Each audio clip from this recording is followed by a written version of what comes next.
Hello, hello, everyone. Welcome to this fourth installment of Scale Blazer Sessions, this time with Dennis Yu. Let's just, give a few moments for folks to trickle in. Those who are already here, number one, thank you for being so on time. Number two, it's like getting to that time, like let's circle back in 2024 season, so thank you for being here and attending a webinar so late in December. You guys are hustling. I really appreciate it. As always, let's just make use of this time to get some networking done. So I always encourage folks, say hi in the chat, drop your LinkedIn. I always try to go and follow everyone who drops their LinkedIn in the chat, and in the transcript, folks will have access to all your LinkedIn profiles so they can go and post event, go and follow you, because I know sometimes the chat moves fast live. Yes, as say always, hi in the chat. Turn your camera on so we can call you out. I can see Shane with his backwards black cap and Anand. Cole, I want to see your face.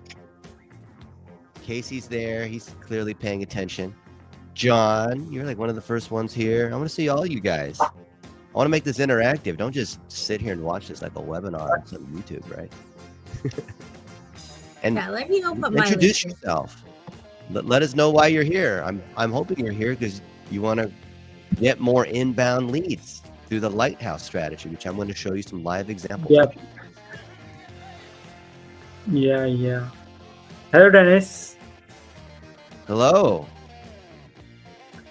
Who's that? This is Daud from Pakistan. Oh, okay. I'm a level student. That's right. Glad you're here. We like Rihan. Rihan's an example of a lighthouse, which is what we're going to talk about. Yeah. I message you. Good. All right. And just to say this, right off the top, as Dennis said, we want this to be interactive, participatory, and we're also going to have time to address lots of your questions. So don't wait until the end.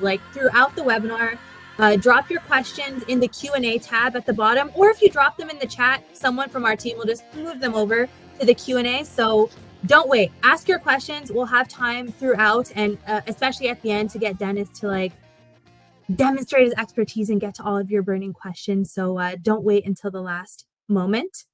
But so that we have the most time available to dive in deep here, let's just get started. My name is Domenica. I am from Vendasta, and this is the fourth installment of Scale Blazer Sessions, Ditching Spammy Sales Tactics for Trust-Based Selling. This is a monthly webinar series for agencies trying to give you some actionable tactics and strategies to make your life easier. And again, drop your questions in the chat throughout. We have Dennis Yu here with us today. Many of you probably already know Dennis, and I'll let him speak for himself. But, I got to do a little spiel up front here. You're so multi-hyphenated, author, business coach, digital marketing expert. I personally love that you co-authored a textbook as a former teacher, which I think is amazing. And we're just so lucky to have you here. Globetrotter, where are you in the world today, Dennis? I know already. Las Vegas today. Vegas. Yep. And how about next year? Drop the number of places you're going to be already booked for next year. It's probably 30 or 40, but I've done that every year. I've flown 6.5 million miles. I did 10 countries in the last 10 weeks, but it's not about me. I want to make today about you. And I can't wait to get going. I know we're 5 minutes in. Can we start? Yes, let's get started. Go for it. So let's look at some spammy sales tactics. Then I'm going to tell you a couple stories of things that are actually working right now, not things that worked 10 years ago that you can apply. And then let's discuss what these techniques are and how people are doing it wrong, and what some of the nuances are in driving leads for your agency, for your consulting, for you as an expert, author, consultant, freelancer, someone who renders services. And there's a lot of other people that render similar sounding services. I'm going to share my screen. We're using this weird app session, so hopefully this will work. Okay, here we go. So in preparation for this, it took me very little effort. I took some of the messages that I got just across Facebook, Twitter, LinkedIn, email, and I just want you guys to live react to what is going on with this thing here, and what do you think about this, okay? Anybody here, feel free to react, not just Domenica or Brent, whoever. So Patrick Burns says, hello, I notice we share, hang on a minute, similar interests in B2B marketing. Given that, I'm curious, have you ever wanted to grow your LinkedIn company page without ads? So check this out, 2-week trial. And then another follow-up. Oh, no, I didn't copy this one, but there's another one where he says, hey, you haven't responded, just following up. What do you think about this guy? In the chat, we have worthless spam with 2 periods, and we have a barf emoji. Yeah. Straight to the point. So the problem here is this guy, I don't know him. And all of you guys, you could be the most amazing people in the world, but if your target client doesn't know who you are, you're just another random spammer. Even though I know some of you guys personally, you just have to assume people don't know who you are. So you have to lead with the trust of a lighthouse, someone who they trust. Let's keep going. And he didn't personalize it. He could have said, hey, I see that you've been hanging out with Vendasta in Saskatoon where it's -40. Why are you out there in Canada? Anyway, I just wanted to say, whatever. I read your blog post about this one thing. Like, oh, now you have my attention, right? But you can see that it's very poorly personalized. And now, please schedule a meeting. Terrible. Here's another one from whoever this is, Champion. Doesn't even have their name. If you do the work, you deserve to be paid. Love your content, Dennis. Where are you based out of? What do you think about that? What's wrong with this?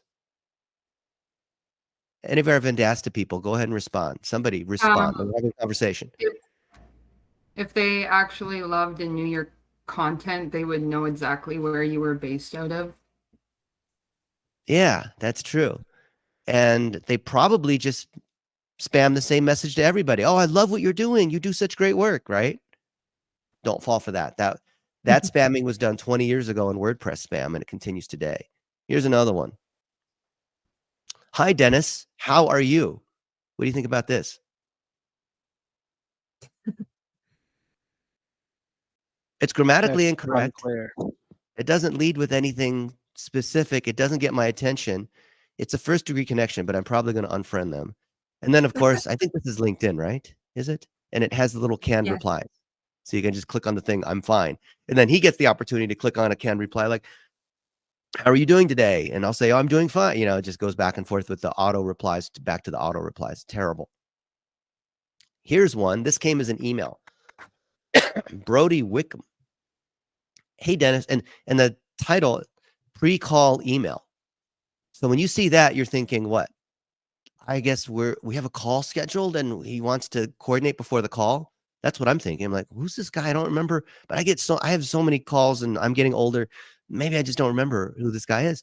I'm planning on giving you a call later today, but I want to check in first to see if this is a good day to do that. Is, today a good time to chat about our tool and being a partner? And if another day is, let me know. And there's this whole thing here. So he makes it sound like we have a call scheduled and he just wanted to coordinate before the call, right? This is a cold email. It doesn't personalize. I don't even know who DataCamp is. I'm sure DataCamp's probably a good company. Then he calls me later and says, oh, hey, you didn't reply to my pre-call message, so I thought I'd just go ahead and call you now because I said I was going to call you at 2 p.m. or whatever it was. And I said to him, we never agreed to a call. How did you get my number? And I'm busy doing this other thing right now. So you want to schedule time. It's a polite thing to do. Schedule time. You don't just barge in and call people and hope that maybe you can catch them while they're in the middle of something else, right? And the worst is when they say it's an emergency and it's urgent. And like, urgent for who? For you? Because you're trying to make your sales quota and you can't pay your rent at the end of the month? Here's another one. I want to say this is Twitter. This was a little bit better. Hunter with the fake blue check mark, because you can pay for these things, you can pay for them on every single network. Hey, Dennis, we just helped Maria, public speaking coach, make $9,000 in course sales in the last In less than 30 days with our special strategy, can I send over a video breaking it down? This is a little bit better because at least I'm like, oh, okay. I'm making 9K in 30 days. We average 60 to 100K when we do a webinar. Not like this one because we're not selling anything. When we're selling something. Sure, if it's relevant, send it to me. And then he actually sends me, he actually makes a personalized message. And so I look at his stuff, but it's not relevant to what we do. But it's still worthwhile because at least he made the effort to personalize, and he started with some kind of result, albeit it was a weak result. Maria made $9,000. If you're a legit speaker, coach, or whatnot, $9,000 doesn't impress you, right? Plus, I don't know who this guy is. And plus, he didn't say, hey, Dennis, I saw you did this other, I saw that, you know, whatever it is, and somehow tie it into what I'm doing. Here's another guy, Joe Wylezik, head of technology transfer, whatever that means. Hey, Dennis, thanks for connecting. Looking forward to connecting or networking and looking at what you do at your companies. Also, I think you work with my buddy, Joe Luckett. Oh, okay. Joe. All right. I know who Joe is. Yeah. Love to pick your brain for 15 to 20 minutes. So I kind of know who this guy is because he referenced someone that I know. But whenever people say, love to pick your brain, why would you just give out free consulting? Right. But then he says a little bit later, oh, it's because I want to bring you into this company that I work at and have them hire you. Like, oh, okay. Well, then, yeah, sure. I'll talk for 15 minutes. Have you ever heard the WIFM? What's in it for me? You always have to answer that question. Yes, you want to drive a sale. Yes, you want to get more clients, but you also have to answer the question from their point of view, not your point of view. And maybe you'll do like one or two more. And these are all from just the last couple days. Do you get this too? Do you guys get this too? Is it not frustrating or annoying or irritating? Anup Goyal, would it be helpful to get on your calendar for an introduction? Please advise. Also, if you need more information, please let me know. Look forward to your response. It's not even proper English. And then he replies to that thing because I didn't reply to it. Good day. Hope you're well. Following up. I'd love to get on your calendar. And then he sends another one. Love to follow up. And so all of these other ones are doing the same thing. Here's another one, right? Now this is on Facebook. Hope you don't mind me coming straight for the pitch, but we just launched a brand new system that blah, blah, blah, blah, blah. Can I send you a demo? No. Anyway. Whenever something starts with, I hope you don't mind, we mind. Like, I mind all the time. It's like a red flag immediately. I hope you don't mind that I'm reaching out to you for the 7th time. I feel like people do mind. Does anyone, you can say it in the chat or you can unmute, raise your hand, we'll bring you to the stage, have any examples that jump to mind? Because I mean, like, it's just so juicy to go through some bad examples. Hours complaining, right? Because it all looks like this. All these people that are trying to drive more sales and leads, they suck so bad at lead gen. This is our competition. They suck so bad. And I didn't try to handpick like some of the worst examples. I just went through and just copy just from the last day or two. Would you agree? I mean, do you not get this too? Let me tell you what my most irritating pet peeve is of these people, especially because they're using these AI tools. I won't name any of them because I don't even want you to use them. It's this 3-word phrase. Tell me if you've heard this before or if you're guilty of doing the same thing. Just following up. Why is the term just following up terrible? We have a few folks with their hands up. I feel like you're totally right. We could spend an hour complaining, so let us make it just a moment or two. But my backstage producer will bring up a few people who have their hand raised. Share just a spammy sales tactic that stays in your mind. Or if you're like Dennis, that you got in the last 24 hours. Yeah, hi Dennis. Thanks for this session. I have a question in mind that if suppose I want to pitch or something like I want to offer or discuss something with you. So if I record a video of myself for you and then I sent it over you on your email or on Twitter, so how would you react or what would your... If I don't know who you are, and then you make this long video, it might be a great video, but why would I even want to open it? What you have to do before you can ask for me to give you my time or anybody who's a prospect to give their time, you have to earn that attention. So I wrote this blog post, which all of you guys should read, which is called Don't spam. Earn the right to my attention. Finding the link right now to share in the chat. So it'll come to you. One moment. Literally can just Google it, right? Here it is. Yeah. Don't spam. Earn the right to my attention. So I'm sure you have a great product, and I'm sure you want to, give me a demo and talk about your services and all that. But they make these mistakes. And you can see I wrote this article years ago because they still do it today, just worse at scale with more tools. They pretend to be interested. They pretend to personalize. It's a canned message. It's all about them.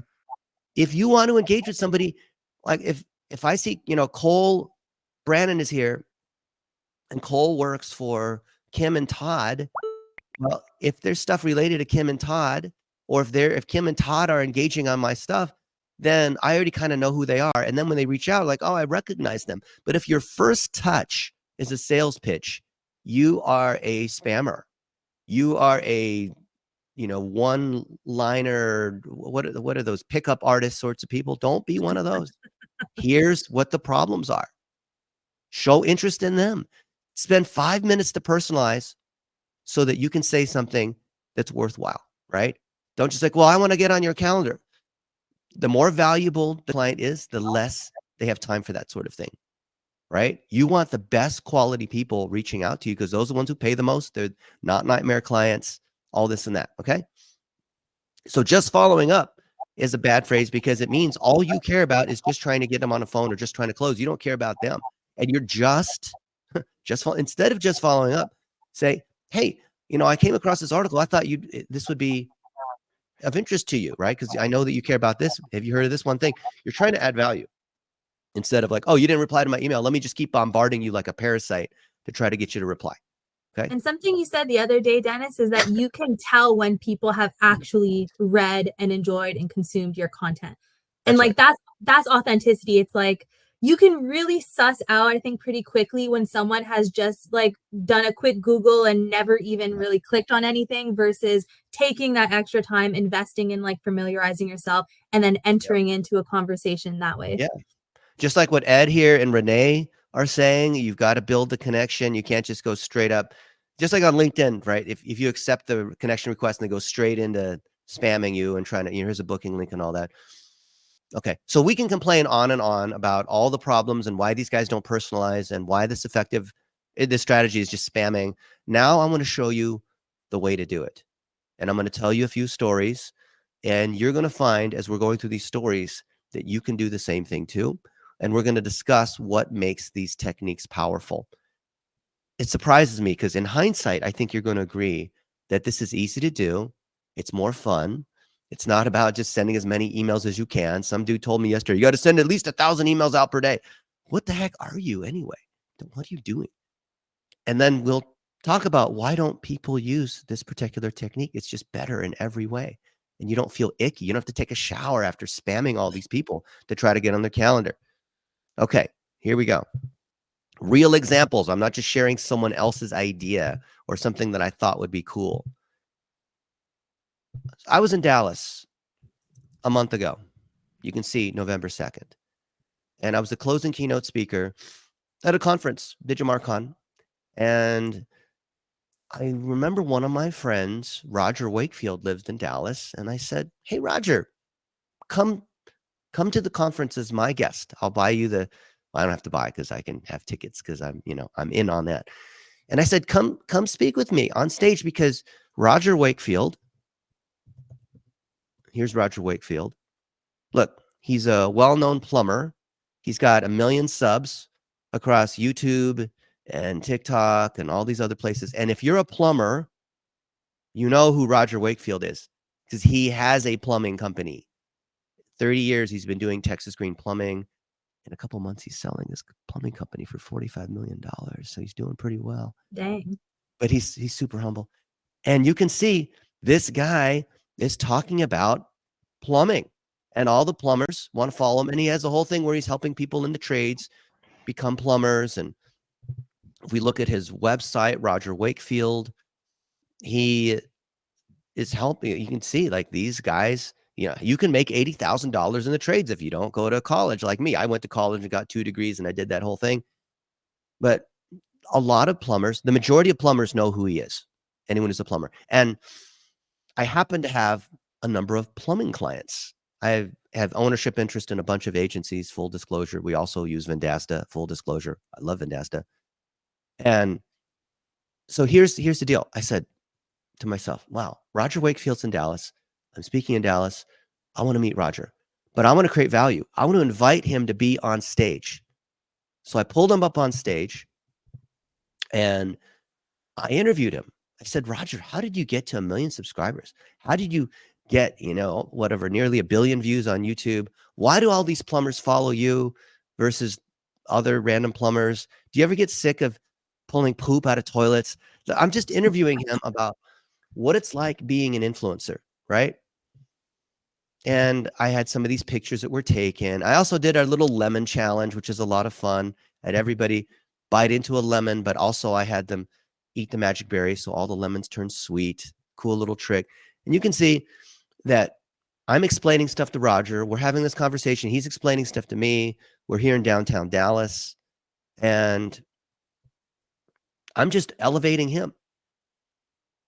And I demonstrated that I'm Googleable and he's Googleable. You can see, you Google me, you see a knowledge panel. There's all the speaking. There's all these pieces here. And I showed that Roger Wakefield has a knowledge panel. I showed that other friends of ours have knowledge panels.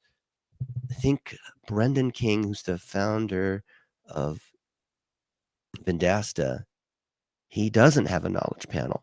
And this Brendan King soccer player is not our Brendan King, is it? Or Brendan King, the Las Vegas real estate agent? Or this Brendan King baseball player? This is the Brendan King that we want. This one.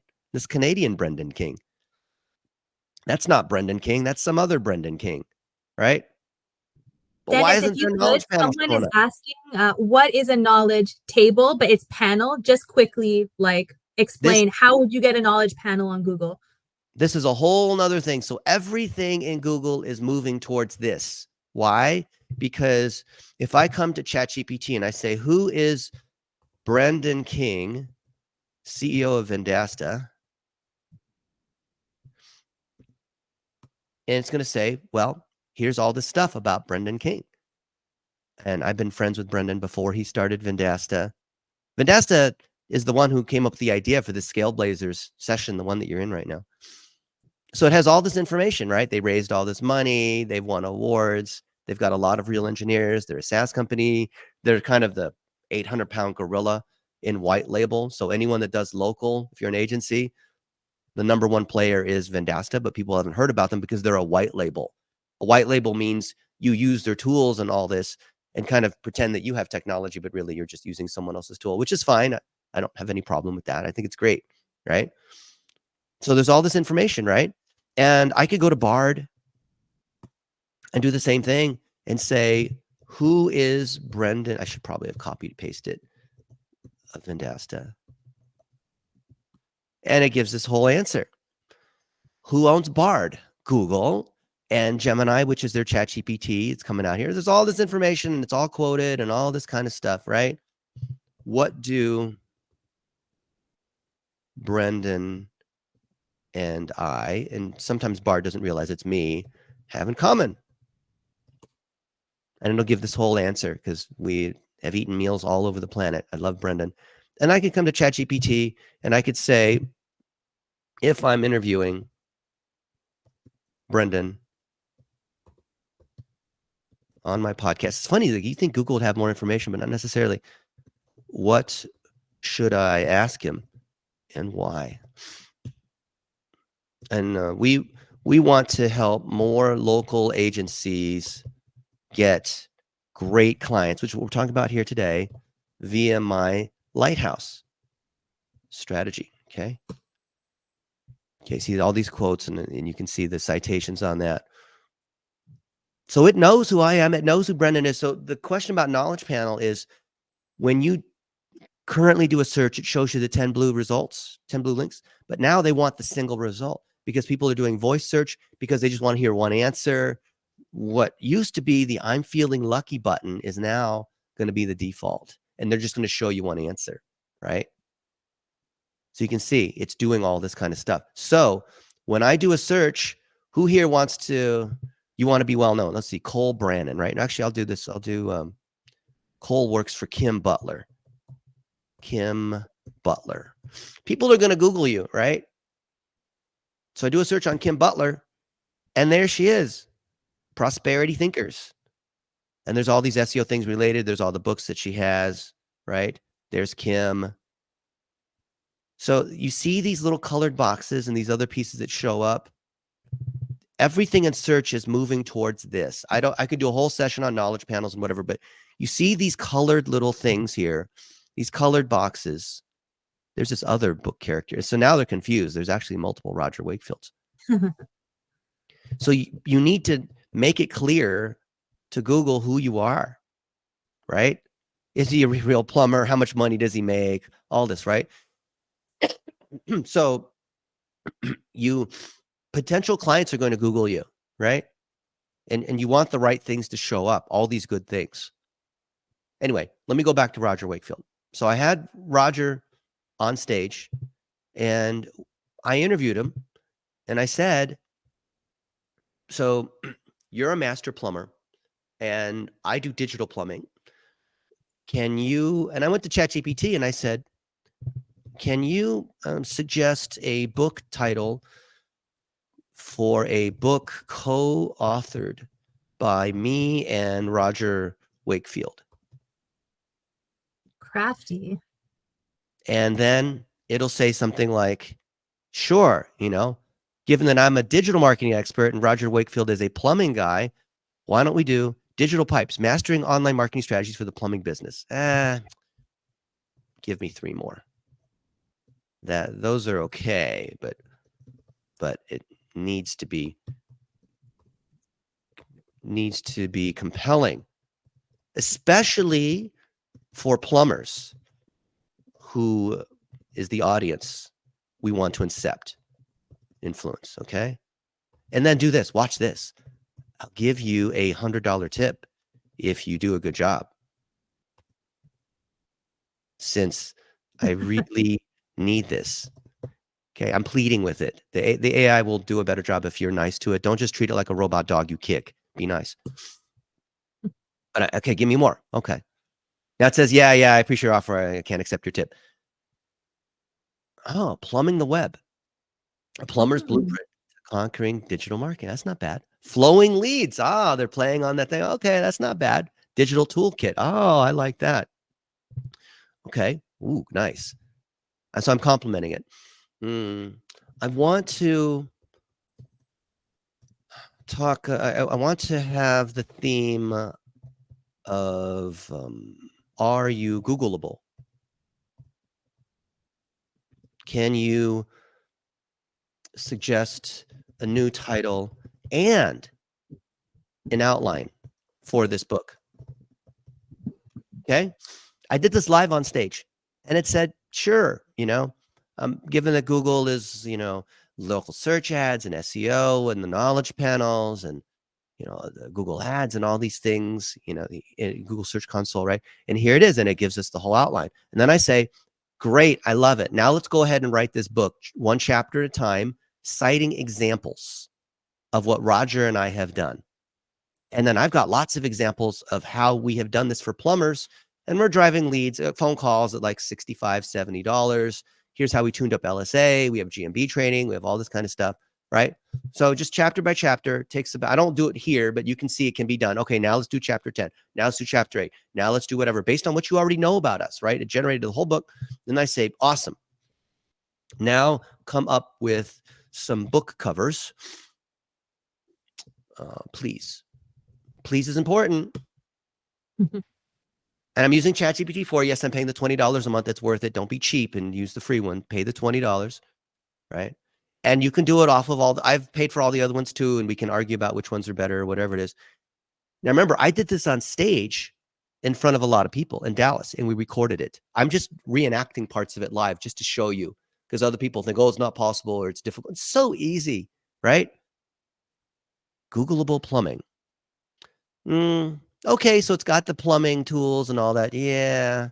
Okay, well, I like the tools and pipes visual analogy. but how about making it more Google-ish? Like, SEO. SEO is kind of hard. Knowledge panels, ranking on maps, local service ads, and have us both in the, because I'd like to have pictures of people, right? Have us both on the cover. An Asian man, me, without much hair, and Roger with the plumber with a white handlebar. It's a handlebar mustache, I think he has, right? Handlebar Yes. mustache. Wearing red. He likes to wear red. Okay. Okay. Make me another one. I'm having a conversation. So makes another one, right? And maybe I'll then go back and forth and refine it until I get the one that I want, because I'm just having a conversation until it eventually gives me the thing that I want. So I did this live on stage, and he was so enamored with this that he called me up a few days ago and he said, Dennis, I woke up at 4 a.m. this morning and I couldn't help but think about what we did on stage on, that's too cartoonish, but it is Google-ish. You can see it's getting better. Okay. Right. That's actually not bad. But it gave me a handlebar mustache. Like, I don't want a mustache. I'm not Fu Manchu. So he said, yeah, I thought about the thing that we did, and we probably actually should turn it into a real book. And I said, okay. So we took his outline of Are You Googleable and actually created it. And I said, all right, I suggest these 12 chapters. And then he replied and said, this is great. And I'm thinking, are you Googleable? Well, there's Googleable in many ways. So is your local business Googleable? Is it Googleable? Are you as an influencer, the business owner? What about your personal brand? What about the, Google business profile, which is, the former name of GMB? What about this, this, and this? And I said, yeah, fantastic. Actually, we have training on all this and blah, blah, blah, blah, blah. And we record, you can imagine using AI. We've already recorded all of this because we come in a Descript and then we'll say, I'll just do a new one here. New composition. And you know what? If I'm recording, I think it might not let me do two at the same time. Will it let me? Okay. So I'm going to record a little thing right here. I'll do it as a camera here. Okay. You can see, here's my face here. Okay. This is me live right now. And I'll record.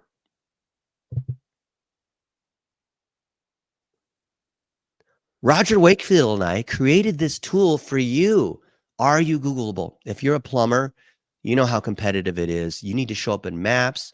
You need to rank in SEO. You need to run local service ads. You need to run regular Google ads. You need to be on social media. You need to fix your website. There's all these different things that can go wrong with your digital plumbing while you as a plumber are going around with your technicians in different vans. My buddy Roger Wakefield and I, we created a tool for you. It's powered by Vendasta. Actually, it's called the Snapshot Report, but we put our name on it. That will show you exactly what's going on with your plumbing business. It's free, and we'd love to show you, are you Googleable, and how you actually look to Google so that you can get more leads. Click on the link below and go check it out. Not bad, huh? We're sort of like a dry run on the fly. And here it's been transcribed and all this and this, and it's for plumbers. But you know what? We've also done it for chiropractors. We've done it for real estate agents. We've done it for other things like that. So I don't want to go too far here because then people will get, we can do a whole session on this. So instead of Roger Wakefield, let's say I did it for Tom Ferry and I replace it with Tom Ferry. Tom Ferry and I have done this. And if you're a real estate agent, and so instead of if you're a plumber, if you're a real estate agent, Dennis, could I interrupt you for a second? Are you right now? You're screen sharing your email. There's just a couple of questions. Oh shoot! Another tool. That's right. Let me stop sharing. Let me go back to. Oh, thank you, chat. Because I thought maybe you intended just to be sharing that email. No. Still. Because of this tool here. Now I'm going to Thank share. you. I'm glad you mentioned that. Thank you so much. I'm going to go to this tool here. Okay. All right. Can you see this now? So I'm using a tool called Descript. Doesn't matter. Don't worry about all these AI tools. Okay. But we So you can't. can We see- still we see just your face and my face. There's nothing. Oh, really? being, It's not showing? No. Ah, shoot. I'm opening another app. Let me try unsharing it. And so you can see how I'm using this app. Let's try again. See if I can get the entire screen here. If not, you'll just have to trust that I actually did it and it actually works in the app. We trust See? you. Can you see this now? What do you see? Just us. Just us? All right. Well, anyway, I used a tool. I recorded this whole video, and now I'm using the AI to basically replace words to have it say things I didn't say. So I actually said Roger and I, but now I got it to say Tom Ferry and I. Tom Ferry, I created this tool. Here, I'll just play from here. Oops. Play. This tool for you. Are you Googleable? If you're a real estate agent, you know how. So you see that, right? So I'm just finding and replacing there. Okay. So let me go back to sharing the screen, and I'm going to get back to the main point here. I got kind of carried away for a minute there. Okay. Go back to sharing. Okay, good. Now you have the infinite windows. So Roger Wakefield is a well-known plumber. We created a book that we are printing and we're putting on Amazon, and we're filming in a week, flying back out to Dallas to talk about how if you're a plumber, it's great being in the trades. If you're a plumber, here's things you need to do to make yourself more Googleable. And here's the checklist. Here's exactly how we do all of it. And we have this thing we call the content factory training, which is 200 some pages, which we've tuned the plumbers using AI and some of our smart people to take our generalized local service training, which is for pest control and garage door, real estate, chiropractor, any local service. And we've tuned it to plumbers with plumbing examples because we have done it for multiple plumbers as an agency. Okay.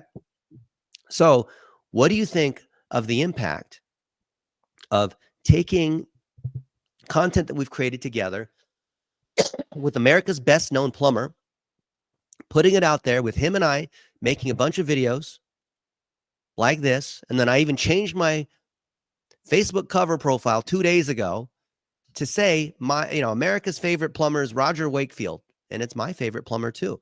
And all these people are coming in, including Roger himself, and they're engaging on it. And then when we launched this thing saying, hey, are you a plumber and you're just not ranking in Google Maps and whatever? Do you want to see what Roger Wakefield is doing? Because full disclosure, Roger Wakefield is a client of ours, right? We've helped fix some of his things. We've done it for other plumbers. What are they going to say? They're going to say, yes, I'd love to see how it applies to me. And instead of like these cold calling email people that we saw, what we do is then we say, awesome. So we're going to show you, are you Googleable? And run a little report based on your data. And we'll come in here into our little Vendasta and we'll do an account, new account. And just for fun, who's got a, Domenica, you want to give me a business? Any local business. Growth Lab. Growth Lab? Oh no, a local bit. Can it be anywhere? A local business. Any local business. I'm using the snapshot tool by Vendasta to do this. Local to me, I'm in Montreal. Try Okay. Drawn and Quarterly. Drawn and Quarterly. Yes. Montreal. This one here, library? Yep. Okay. Here it is. Bookstore. That's where it is. And library, it's French, isn't it? Like the La Montreal. librairie is the bookstore in Okay. And yeah, that's good. So create the account. When I create the account, I'm also going to create a snapshot report. And then it's generating. And it'll take up to 24 hours for it to collect all the data. Of course, this is white labeled, so I can change my logos. This one says Blitz Metrics, and it's blitzmetrics.snapshot. And I'm starting to see what's going on with this library. Now, of course, it shows as all Fs because it's gathering all the data. But we can see, like, how good are their listings? How good is their SEO? How good is their social?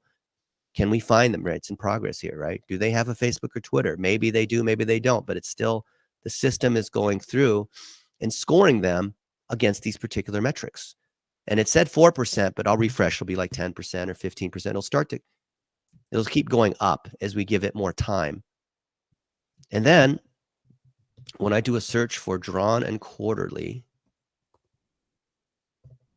because I'm doing all this research before we ever talk, right? In Montreal,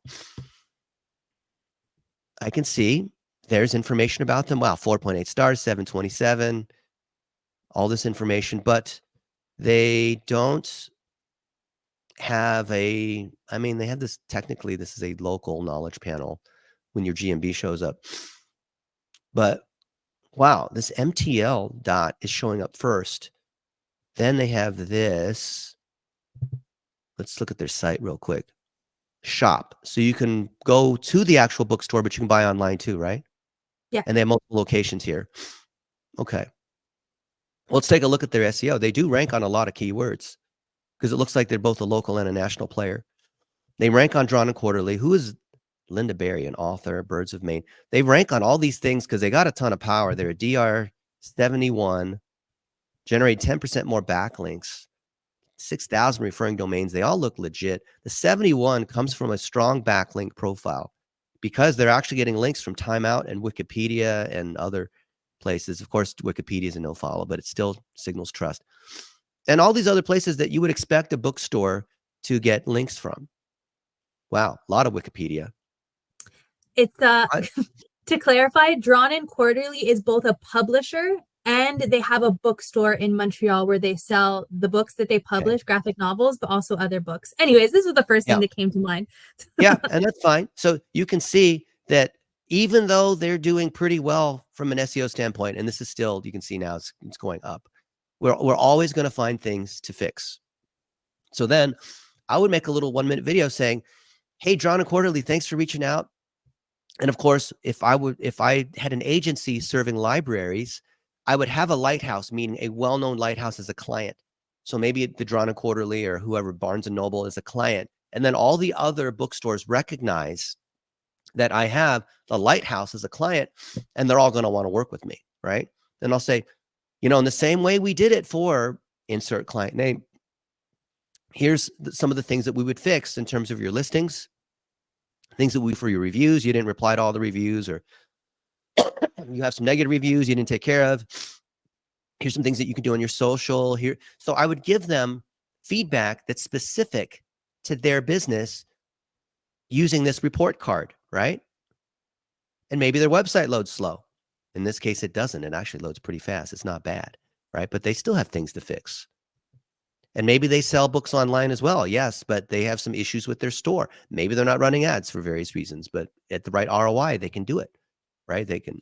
I don't think. Now, Dennis, if I could interrupt you for a second. Someone in the chat was asking, like, killer info, but I'd love to see how you do trust-based marketing, reaching out as a nobody. So I think I understand that, like, using something like Snapshot Report, even if you're a quote, like, nobody, meaning you don't tour to 30 different conferences and events all over the country and have connections and stuff, like, this is trust-based selling because you're not going in cold. You have all of this information that's been pulled, this report card. You can go into the conversation with specifics. Am I right? If you want to elaborate on that a little bit more. Yeah.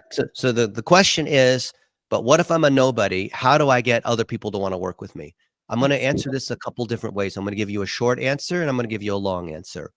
I'm going to start with the long answer because I think this is a key concept that people that are in sales or need to drive sales. If you have under 100 people in your company, you're in sales. Everybody in your company is in sales. Secret. Okay. Here's the thing. Forget about the internet and digital marketing and social media and Vendasta's tools and all these really cool AI tools that are in Vendasta and whatever. I want you to consider this. if you're a local service business, you're an agency, you do SEO, whatever it is you do, let's just assume you're good at what you do, but people don't know who you are. Because all the people that build websites and do SEO and PPC and edit videos, they all look the same, don't they? Because I can just go to Fiverr. And how many video editors are there on Fiverr? How many SEO experts are there in America or in Pakistan or whatever? There's a lot. How do you stand out? You might be really good at the thing that you do. I'm assuming you are. But the key is you have to build perceived authority. So the chicken and the egg is, how do I get somebody who doesn't know me to want to hand over their hard-earned money and trust their business to me? That's the problem. That's the whole point of this webinar, is how do you overcome this, like, yeah, but I don't know if I can do business with Domenica because I don't know, has she done it before?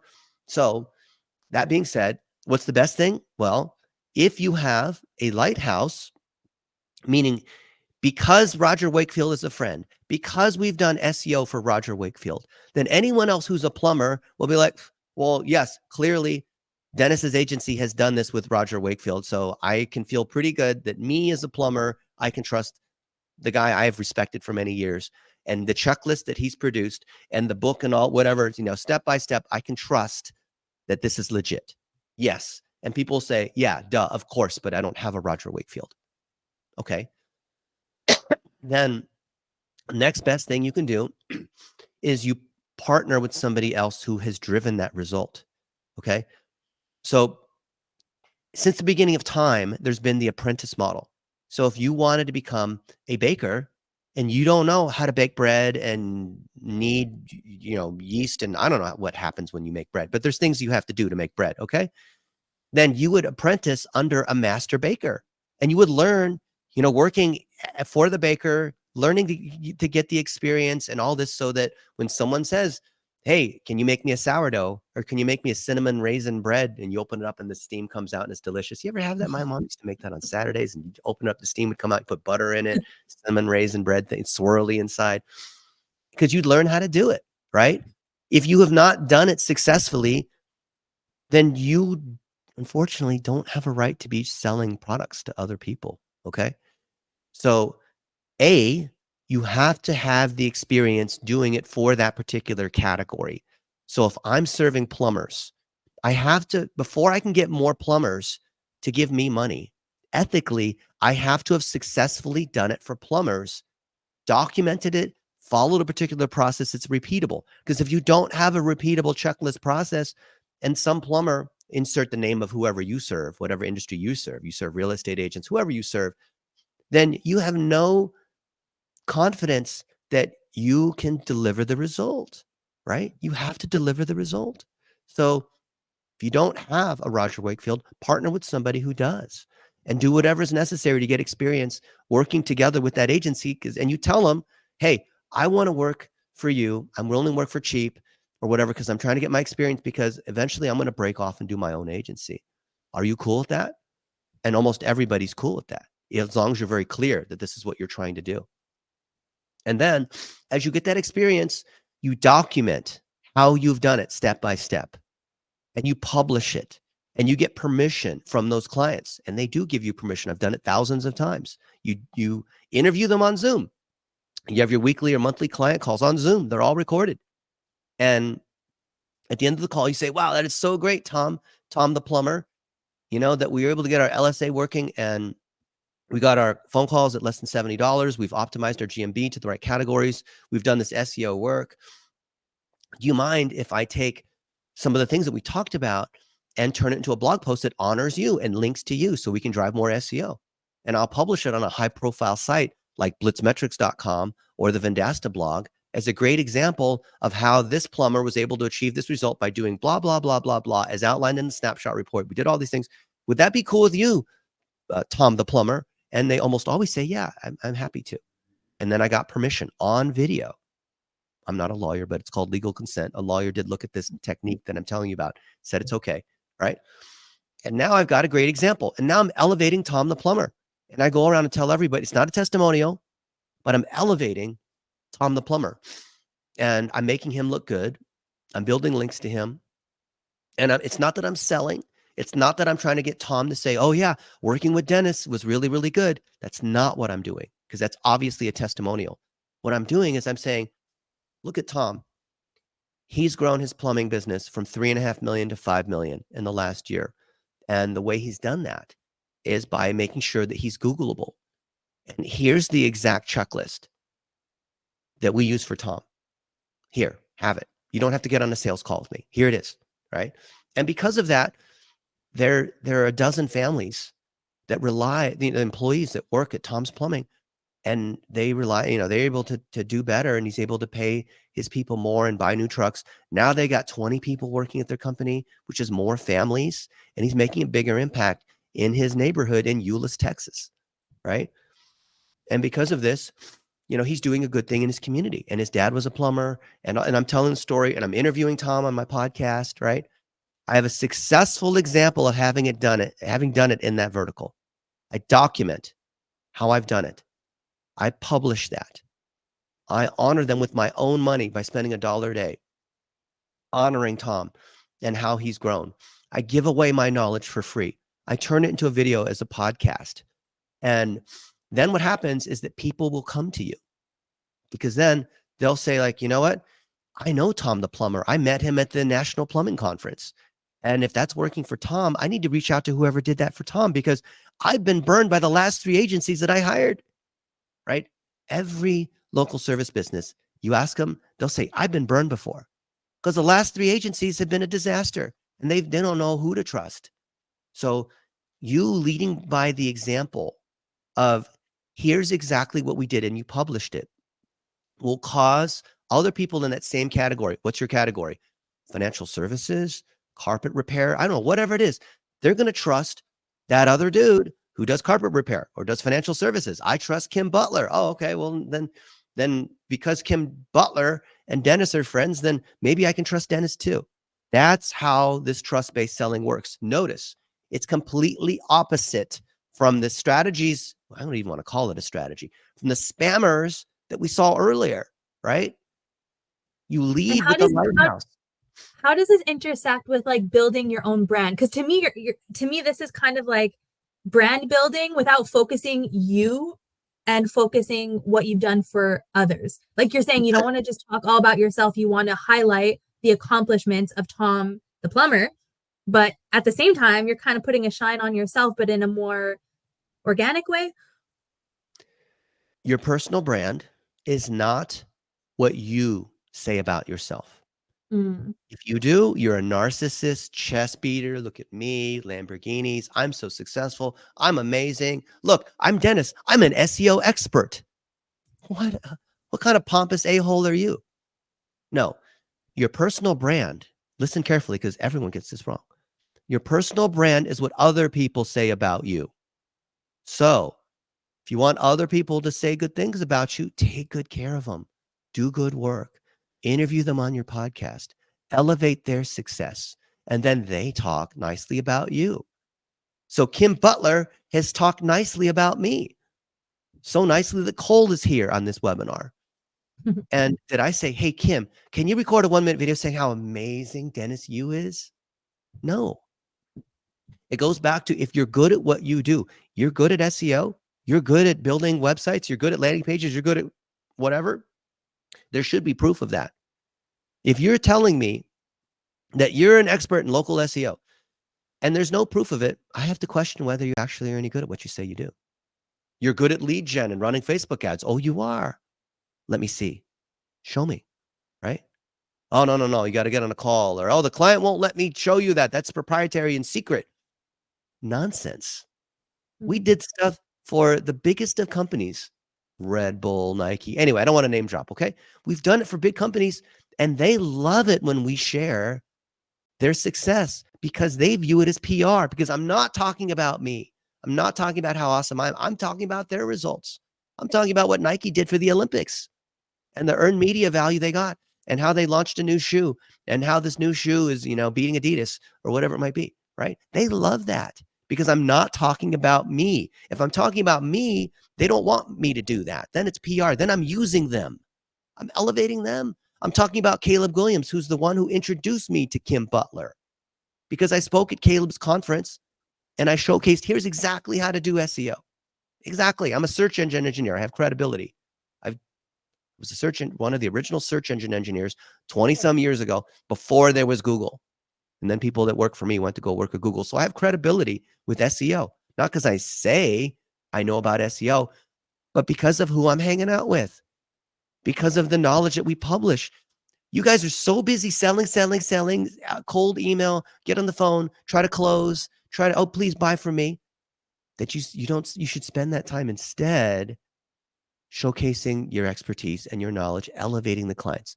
Now, if you don't have a successful client, then do not do all this marketing, outbound sales. Oh, but I went to this training taught by so-and-so, and now I'm an SEO expert because I passed the quiz and I got a badge. Sorry, that doesn't count in the real world. But I have a degree from the London School of Economics, which I do, right? Sorry, it doesn't count. What counts is successful implementation in the category, okay? So into the chat, I want you to put, what category do you serve? I assume you're here because you're doing local probably, but you're a consultant, vendor, agency, expert, whatever in some area. What category do you serve? And don't say small biz, and don't say everybody. Who do you serve? Dentists. Okay, good. Hardware stores. Yes, fantastic, Renee. So I'd have to ask you, Renee, do you have a great hardware store that you can publish? Boom, boom, boom, boom, a checklist. If you don't have a checklist, use ours, but make sure you've implemented those items, because we need to go in and check the boxes to show credibly, ethically that you've done those things. Chris says, animal health care. You mean like veterinarians? Awesome. Show how you've done that. Yeah, Justin, for construction. Find Jewelers by Josh. This is great. John, for broadcasters. Yeah. Casey says, I work with medical practices, urgent care, dentists, and more. Okay. Now, medical is a big category. So, Casey, choose one. Is there one that you do? Is there, dentists are probably the biggest category, medical. But if you really niche down into urgent care, and do you have a book that you can publish on what you've done for urgent care that you can put out there? That will build a lighthouse, especially you sprinkle in examples. You ask your clients that are in urgent care, hey, with COVID, how did you guys pivot because of all the telemedicine, right? And or what are we doing to rank in local maps? Or what are the most common issues that urgent care folks are seeing with their marketing, right? Yeah, here it is, Melissa, recruitment. So when Melissa has a great example of recruitment, all the other recruiters are going to want to, or all the other people, the clients that need recruitment are going to want to follow what Melissa's doing. You see how simple this is? You literally start with the success result that you publish, you promote via $1 a day to all the other people in that category. It's that simple. Now, when you have done it with, let me share my screen now. Now I'm going to take it to the next level. Actually, let's answer this question first. Caitlin says, is it appropriate to share case studies from agencies that you work with? Yes, if you have permission. And in fact, if you show that you collaborate with other experts, then that actually, like, you might think, oh, but it makes me look not as good because it wasn't my work. Nonsense. You cannot be an expert at everything. And if you try to pretend, so if I said, I'm Dennis Yu and I'm an expert at every single thing in digital, would you believe me? I'd be lying to you. So if I need help with LinkedIn ads for B2B, I go to AJ Wilcox. He's my buddy. And if he needs help with SEO and social media, he comes to me, right? And he openly admits it. He says, yeah, I'm bringing in Dennis. And I think I know the answer to this because of how the $1 a day works, but let me just ask Dennis. And what that does is that increases the trust level in the client, because they see, like, yeah, AJ knows what he's doing, but he's going to Dennis on this other part. So, wow, he's got a great network. If I have an issue with YouTube ads, I go to my buddy Tom Breeze. He's the best at YouTube ads. If I need an issue with YouTube organic, I go to Daryl Eves. Daryl Eves is my buddy. He wrote the book on YouTube. It's called The YouTube Formula. So you showing that you're working with other people increases your trust by a lot. Instead of you trying to pretend you know everything. Don't have the small-minded thing like I have to be an expert and know everything. Don't be like that, because people won't believe you. I don't believe you. Okay. I left an agency to work independently. I like to share case studies for credibility of the accounts I personally manage, but I don't know if it's fair to the agency. It's not fair to the agency, Caitlin, unless you have permission from the agency and the client. Okay? You don't want to get sued. We've had people that have worked on our team that, you know, we've done stuff for like the Golden State Warriors or, you know, Ashley Furniture, and they put on their, they quit because they said, oh, this is so easy. I can start my own agency. Why would I want to work at Dennis's company? And they found out the hard way. And then they put on their thing that they worked for the Golden State Warriors and they drove $32 million in sales and did all this kind of stuff, ran all this stuff for the Warriors. And then other sports teams, I've seen this happen. These guys who used to work for us reach out to the Chicago Bulls and the LA Lakers and say, hey, you know, I did all this stuff for the Golden State Warriors. I'm like, you're a 20-year-old kid. How did you get work? How did you work for the Golden State Warriors? Who did, and so they get on the phone, right? Because they're like, sure, I'll talk to this 20-year-old. They get on the phone, and the first question they ask is, so, I won't say the name of the person. So, who did you work with at the Golden State Warriors? Oh, well, you know, I work with a lot of, you know, we had team members. I don't remember the names of the people that I worked with at the Warriors, but really? So you're claiming on your website, on the homepage of your website, that you work with the Golden State Warriors. So, and you don't know who you worked with at the Golden State Warriors? Well, what if I went ahead and contacted Caleb Homeris, who runs digital at the Golden State Warriors, or, you know, Kenny Lauer, who is the CMO? You know what? Would they know who you are? They don't. And let me tell you, clients, they all talk to each other.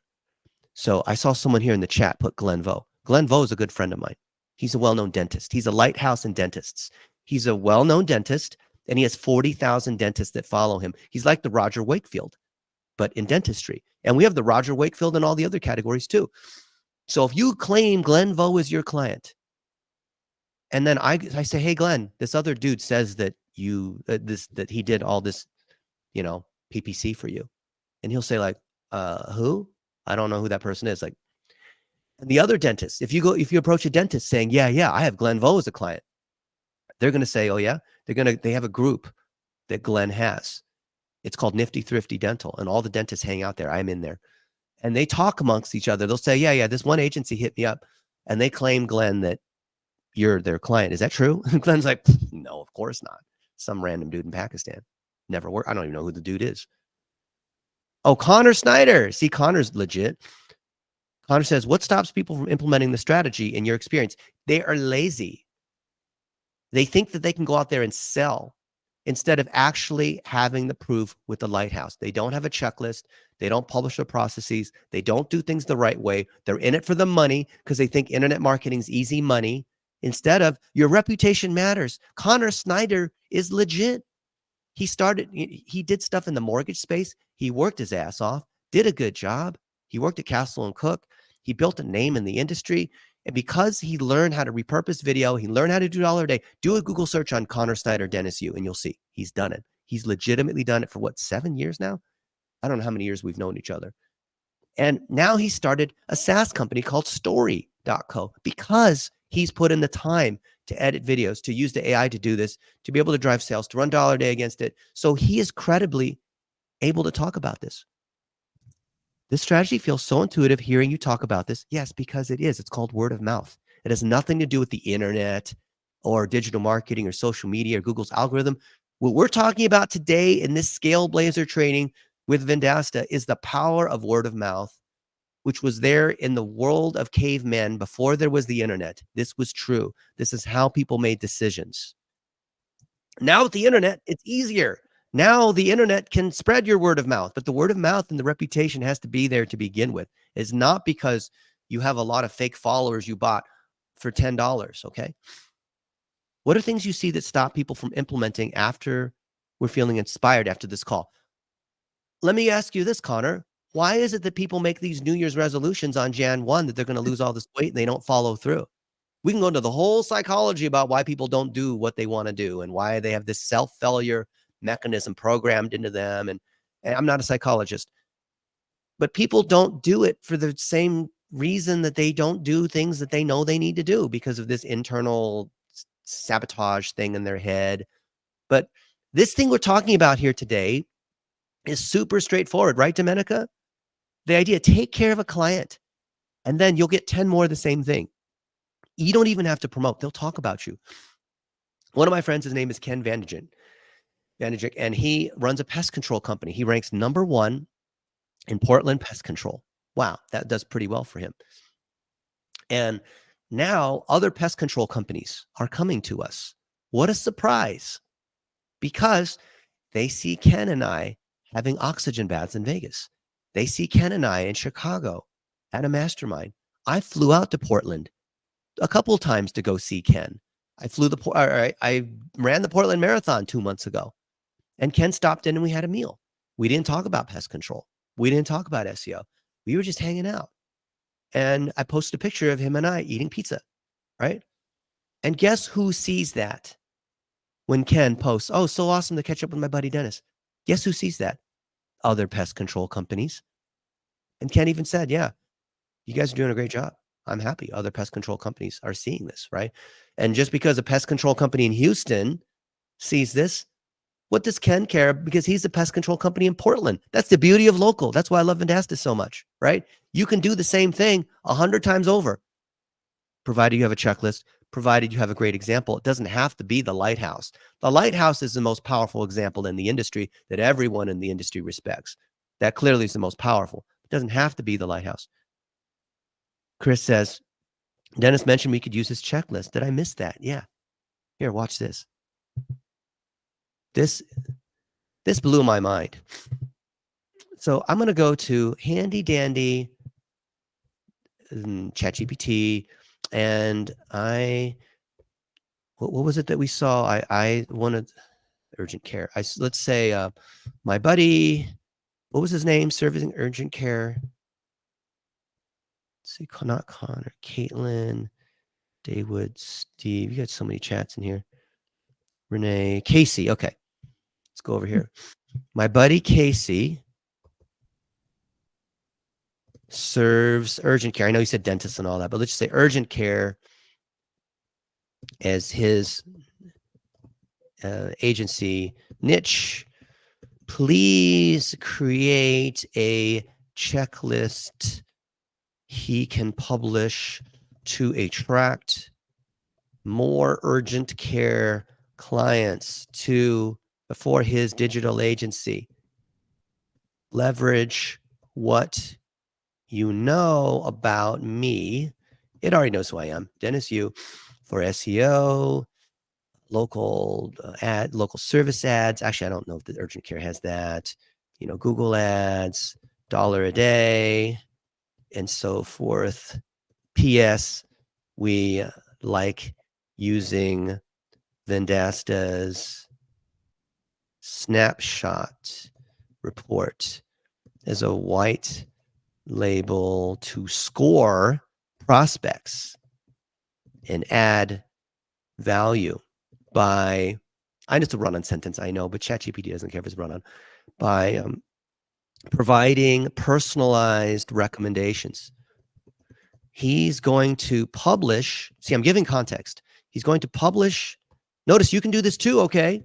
He's going to publish this on his site and social to drive more inbound leads. He's going to run $1 a day against urgent care owners. Please create this checklist in such a way that he can inject examples of his own into it. Boom. I should have said please, but okay, fine. Okay. Now, ChatGPT knows all about our checklist. Now, you can get our checklists, and I've created lots of videos and training and whatever. You can literally Google search checklist, blah, blah, blah. Here it is, right? Insert example of website optimization, blah, blah, blah, blah, blah. Okay. What do you think about this in the chat? I want to know, what do you think about this? Ask ChatGPT to do the work, saying, you know all of Dennis's checklists and videos and how to, and can you just go ahead and tune everything that you know about Dennis's checklist and make me a checklist for my veterinarian pet care or whatever it is that you're doing, right? Here it is, right? Can you do this? Is this helpful? So easy, isn't it? I feel like I'm cheating. Okay. Yeah, fill out the form. Look at the little thing. Fill out the form and say this is good so we do more of it. Because if we get bad ratings, we won't do it again. Domenica, okay, I think Dennis means is you don't share on your LinkedIn website your secret sauce. No, there is no secret sauce. That's a secret. Yeah. I think when you were talking about like you share out, you give value without expecting anything in return. You are sharing out how you do a specific thing. Like you're giving this checklist, for example, of like what your business is doing. I think that sometimes I've heard agency owners are a little close to the chest. They're like, why would I give my step by step? Small-minded. Like Yeah, you're that's kind of what I was being referring to. ridiculous. Look at what happens when you actually do what I'm saying. By the way, if you share your secrets and you have some secret SEO techniques, you know what? Just like Connor said, 99% of people not going to do anything about it. Okay. So check this out. So Tom Ferry, who's a lighthouse in real estate, 450,000 real estate agents follow him. We taught a master class in digital marketing. Here it is, a master class in digital marketing. And you can see the different sections. Like, what about cross posting? What about TikTok? What about local service ads? What about, Clubhouse? What about, who cares about Clubhouse, right? You can see I'm openly sharing all of this. Look at the feedback. Domenica, look at the feedback. I'll just scroll randomly through. What can you tell from this feedback? Well, people for sure are appreciative. You are great. So There's hundreds of these. Look at what they're so much saying. value. Yeah, very educational. So it's the opposite of spam. It's I love it. like you're adding joy to their life, it seems. Lots of really positive comments. And then what do you think happened when Tom Ferry's audience saw this on YouTube, on Facebook, on Twitter, on his website? Every day we get real estate agents saying, hey, can you help me? I'm a broker in Orange County and I'm trying to scale up my team and I'm on Remax or whatever it is. And I need help with my SEO. Can you help our team? So we get tons of inbound. Why? Even though that thing was a few years ago, because we're running $1 a day against it. So it's still, and we're targeting people who are fans of Tom Ferry. Super high relevancy, right? It's that easy. Now, if you don't have a Tom Ferry, then who's someone who is knowledgeable in the space? Interview them on a podcast and share openly what you're doing. I believe if you're still here at this point, I'm going to drop some of the best nuggets for those of you guys who have waited. I believe co-created content is way more powerful than just you talking. Just like we're co-creating content right now. I practice what I preach. Why is co-created content more powerful in driving inbound leads? Because you have the authority of the other person you're doing it with. So this is done under the auspices of Vendasta. And a lot of people trust Vendasta. So we're going to repurpose this content here, like Suleiman and other folks are here, and we're going to target people who trust Vendasta. And if they've been following Vendasta and they don't know who I am, who's this random Dennis Yu guy? But Vendasta published it. It must be legit then, right? Because I trust Vendasta, right? But who's this Dennis Yu guy? So all we're doing with the Lighthouse strategy is we're conveying existing trust. Domenica, what's harder, trying to manufacture trust from nothing or leveraging existing trust? Leveraging existing trust. So what are the top 4 or 5 ways to see who's paying attention? Put into the chat. What are the top 4 or 5 ways to leverage existing trust so that you can drive more inbound leads and get the best clients, which is the whole point of what we're talking about today. Interview your clients on a podcast, not as a testimonial. Have a well-known client. Turn it into a book, like I showed you the Roger Wakefield. That pushes stuff all over the place. Put it on Amazon like an actual book, right? If you don't have any clients, get a client through another agency that you work for, like an apprentice. So at least you can show that you have done it, even if there's nothing wrong with doing it with another agency. When we did Starbucks and we launched Frappuccino, which I love Frappuccino. I drink one every day. It just reminds me of how much I love the company. Their head of digital's name is also Dennis. So in meetings, it's like, which Dennis are you talking to? But we were working with 7 other agencies. No, it wasn't just us. There was an agency of record, there was a media buyer, there's a PR agency, there were local agencies, there were activation guerrilla marketing agencies. We did analytics, we did, there's a lot of things. So there's nothing wrong with working with lots of agencies. It looks better. It looks like you're a team player. It looks like then you can count on other people that are experts in areas where you don't have that expertise. And then you publish it. There are no secrets. You overcome this mindset thing. Is it a secret if you want to get big biceps on how to do the bicep curl the right way? Is it a secret on how to do a bicep curl? No, it's not secret barbells. It's not a secret technique. It's that you do it. And that's what we're talking about here. Hopefully everything here that we talked about, you might say, oh, I can't do it because I don't have a lighthouse. I'm not famous. I wasn't a search engine engineer. People have all these like excuses, but every technique we're talking about, I have done over and over. And 20-year-old kids, 15-year-old kids, even you can follow my Facebook and see there's 15-year-old kids that are doing this. If a 15-year-old kid can do it, you can do it. Okay. Yeah. Yes, they know how to use social media better than we do, but they can do it. Yeah, Renee, leverage authority all day. Interview the Lighthouse client. Co-author a book, says that. Yes. Now, to test who's paying attention, how long does it take to co-author a book using ChatGPT? Like an okay book. How long does it take? What do you think, Domenica? How long does it take? Cole says 5 minutes. Yeah, you could do it in 5 minutes, but more like a couple hours to do it right. And why do you want to co-author a book? Why would Kim Butler, she's an expert in this whole infinite banking, overfunded life insurance as an investment vehicle, all that, don't pay taxes, all this legally. She's an expert. So she could write the whole book herself. But why? There's some nuance here. This is like playing chess 8 moves ahead. Why do we want to co-author a book with other people? Yeah, that's right. To show authority and niche relevance. But here's the other thing.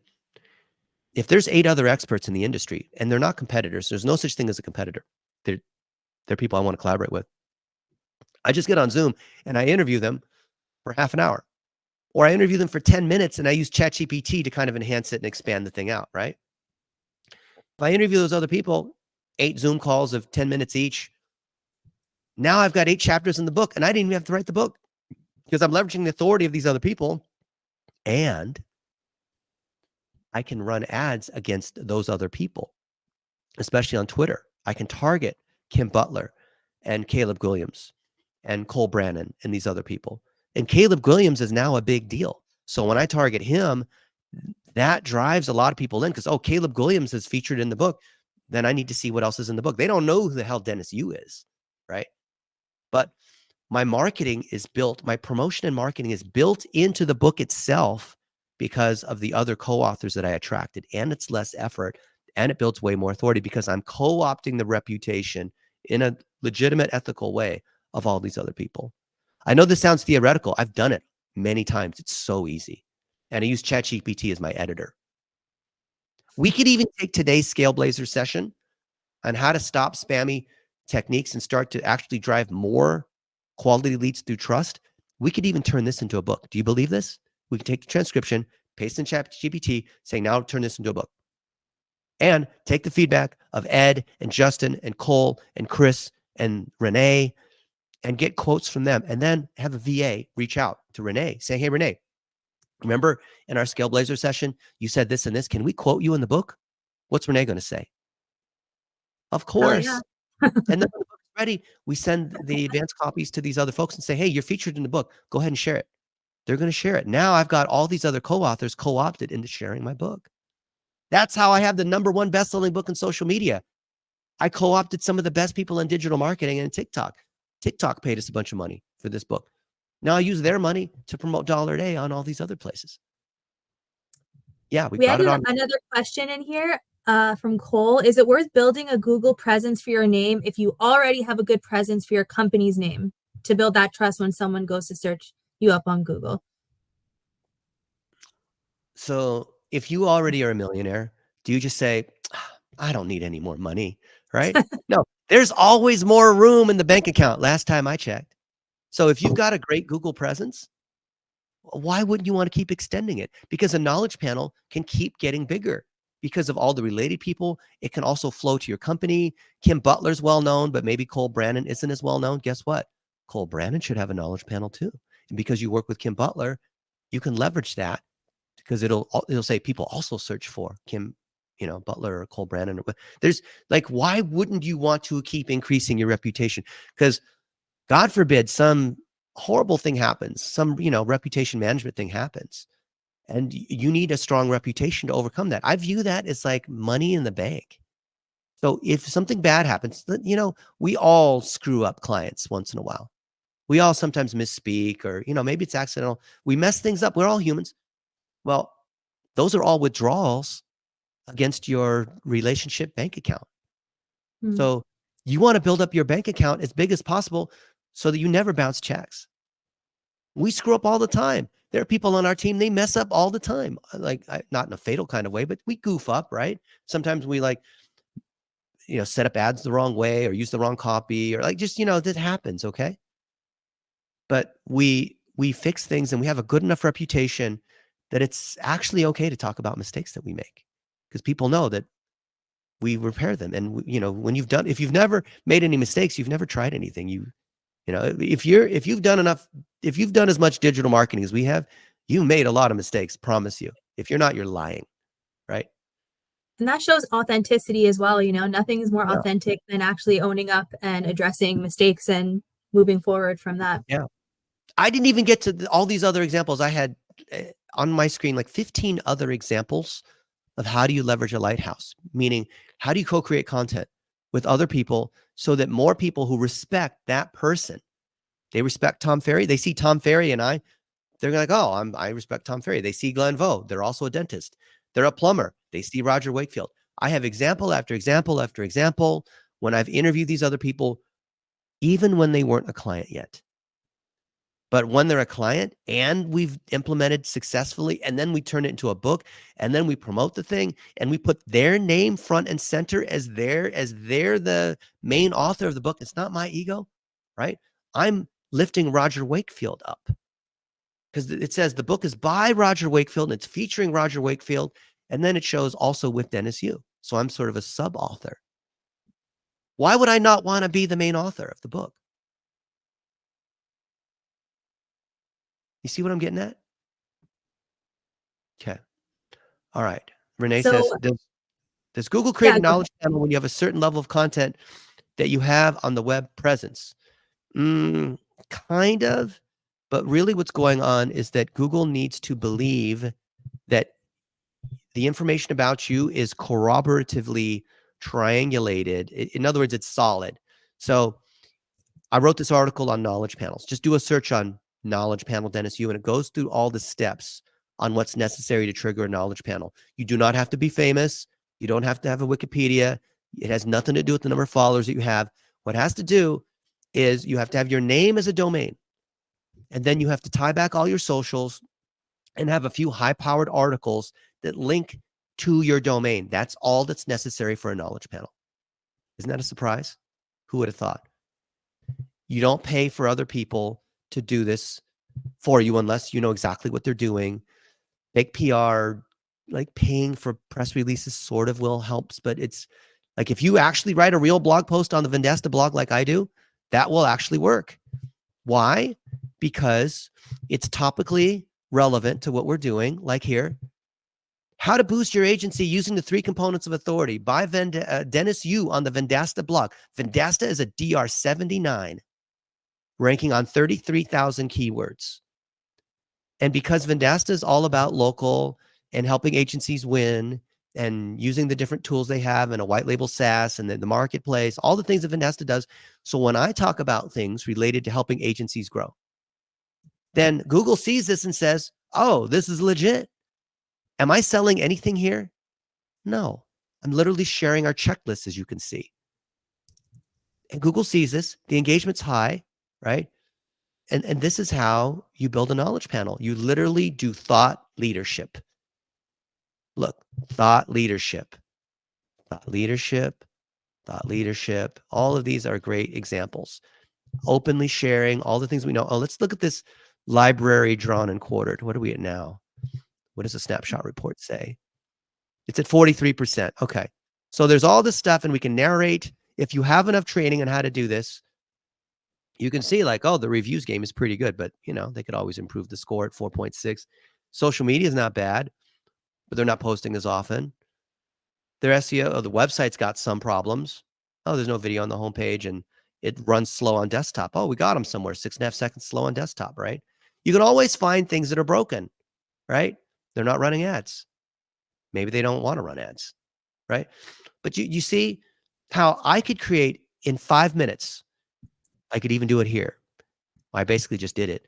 I can go through this snapshot report and I can narrate what's going on here. Then I send it to them and I say, hey, library, I did an audit and you got a 43%. I'm going to break down why that is. And would you like to get on the phone? I'm happy to explain more. And they're going to say yes. They're going to see it as value, especially if they see that I'm already friends with the New York Public Library or whoever it is, right? Because I've done it for some libraries before. Now, if you've not done it for a library before and you've chosen libraries and you go out and start prospecting using the snapshot report, you will probably get, you'll get phone calls because you could say, hey, this other library across the street is beating you in these 3 other areas. Here's one of them. Let me explain. Would you like to get on the phone and I'll explain the other ones? They'll say yes. And you'll have a great conversation and they'll sign up for your package. And yes, you'll drive sales.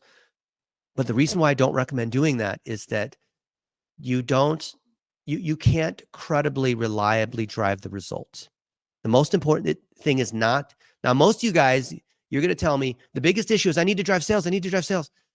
Yes, I get it.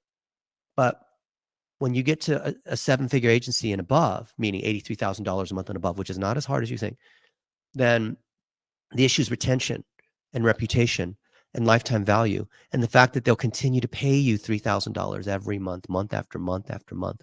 Okay. The issue is not, how do I get on the phone and collect the money and get my commission and sell? No, that's easy. The stuff we're talking about today is easy, easy, easy, easy. No, it's easy for you to say. No, it's easy. The important part is the retention of the client. So what I care about for you guys is that you have done it successfully, that you retain the clients, that you lose less than 1% every month. Because the only time you should lose a client is they go out of business or the owner dies or something like that, okay? Not because of performance.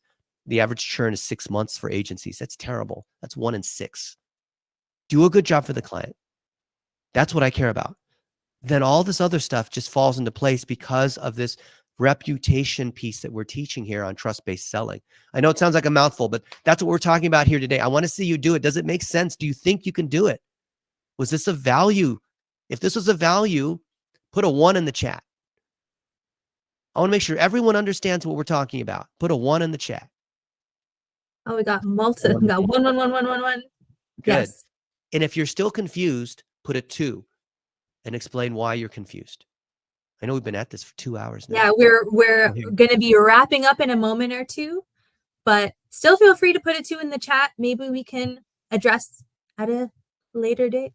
And what we're talking about here is not some technical SEO nuanced kind of weird secret thing. This is just bread and butter, taking good care of your customers so they do the work for you. Okay. And Digital word of marketing mouth, is where you as you amplify said. that. Word of mouth, social media, reputation marketing, SEO, they're all the same word. They all mean the same thing. I think sometimes when people, new tools come out, AI is big, there's always going to be new innovations, but it's important to go back and reflect on how that tried and true basic stuff will always be super powerful. And all the other tools maybe can like bolster that. But coming back to basics can be like really important. Yeah. And we can take everything that we've talked about here today and turn it into a blog post on Vendasta, take the transcription, run it in the ChatGPT saying, based on our discussions, what do you think the title of this blog post should be? And ChatGPT will come back with some amazing titles like stop being an unintentional spammer and start learning how to build trust to really build your agency. Or here's 3 hidden techniques on the Lighthouse strategy you're probably not implementing, which is causing your agency to falter, or whatever it might be, right? It can do a better job than I can. Why would I try to beat the AI at chess? It can win. Okay. All right. Thank you, guys. Everyone's getting a copy of the recording and the chat transcript so that you can use that, write your own book, feed it into ChatGPT, as Dennis has said, But thank you everyone for attending again late in December. Dennis, thank you so much for all of your amazing insights today. Folks, that's it for Scale Blazers for this year, but please fill out the survey if you did tab it so that we can come back next year with some amazing content for you. Look out in your emails for the recording, the transcript. And again, Dennis, thank you so very much. Thank you guys. Happy Appreciate holidays you. for everyone as well. Safe, fun, nice holidays for you and your family. Awesome. Don't be a stranger. Talk soon. I want to see your lighthouse. Yeah. Bye, everyone. Feel better, Dennis. Oh.